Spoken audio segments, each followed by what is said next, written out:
بسم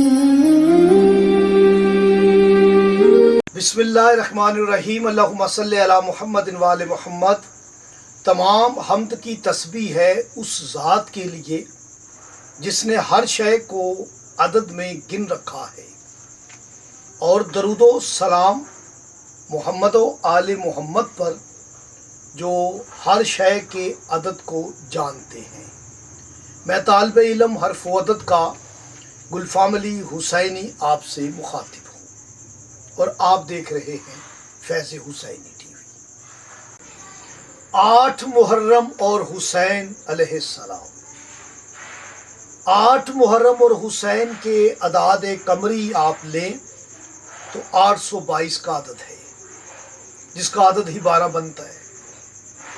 اور یاد رکھیں، ہمارا جو یہ عمل ہے یہ مراتبی عدد سے تیار کیا گیا ہے۔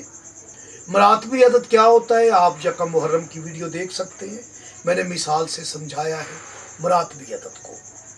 یہ 8 محرم کا وظیفہ ہے، عمل ہے، مشکلات کی آسانی کے لیے، رزق میں اضافے کے لیے، اولاد نرینہ کے لیے، بیرون ملک سفر کے لیے، کوئی بھی آپ کی حاجت ہے، کیونکہ یہ عمل کی نسبت ہی باب الحوائج سے ہے۔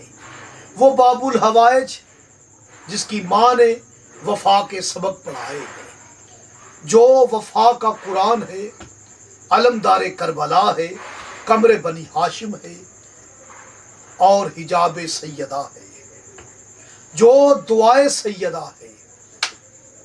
میری مراد حضرت عباس علیہ السلام سے ہے۔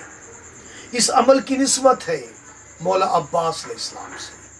آپ نے اس عمل کو کرنے کے لیے اس جگہ کا انتخاب کریں جہاں پر فضائل اور مصائب مولا عباس کے ہیں۔ اس کے بعد آپ نے باوضو حالت میں اس عمل کو کرنا ہے۔ یہ وہ باوفا عباس ہے جو بغیر بازوؤں سے زین سے زمین پہ آیا ہے۔ اس کا زین سے زمین پہ آنا، علی کی بیٹیوں کا وہ سہارا ٹوٹ جانا، بی بی سکینہ کا یہ کہنا، خالی کوزہ لے کے بچوں کو یہ کہنا کہ اب میرا چاچا نہیں آئے گا، اب ہمیں پانی نہیں ملے گا۔ اب حسین کی 4 سالہ سکینہ اب پانی نہیں مانگے گی۔ وہ عباس جب زین سے زمین پہ آیا، مولا حسین نے اپنے ہاتھوں کو کمر پہ رکھ کے کہا، میری کمر ٹوٹ گئی، آج میری کمر ٹوٹ گئی۔ وہ عباس جو باب الحوائج ہے، ایسی مجلس کا انتخاب کرے جہاں پر مولا کا علم برآمد ہو۔ باوضو حالت میں آپ نے 8 محرم حسین کا عدد 129 ہے، جس کی نسبت ہے اللہ کے پاک نام یا لطیف ہو سے۔ آپ یا لطیف ہو، یا لطیف ہو 129 مرتبہ پڑھیں، اور آپ نے اللہ پاک کو مولا عباس کے کٹے ہوئے بازوؤں کا واسطہ دے کر دعا کرنی ہے۔ انشاءاللہ تعالیٰ آپ کی دعا قبول ہوگی۔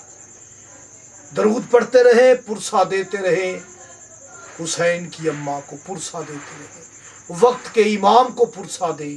یہ پرسے کے شب و روز ہے۔ یہ محرم، یہ حسین کا مہینہ ہے۔ اس میں رو رو کے دعا کریں، اس میں مقصد کربلا سمجھیں، اس میں فلسفہ شہادت حسین علیہ السلام سمجھیں۔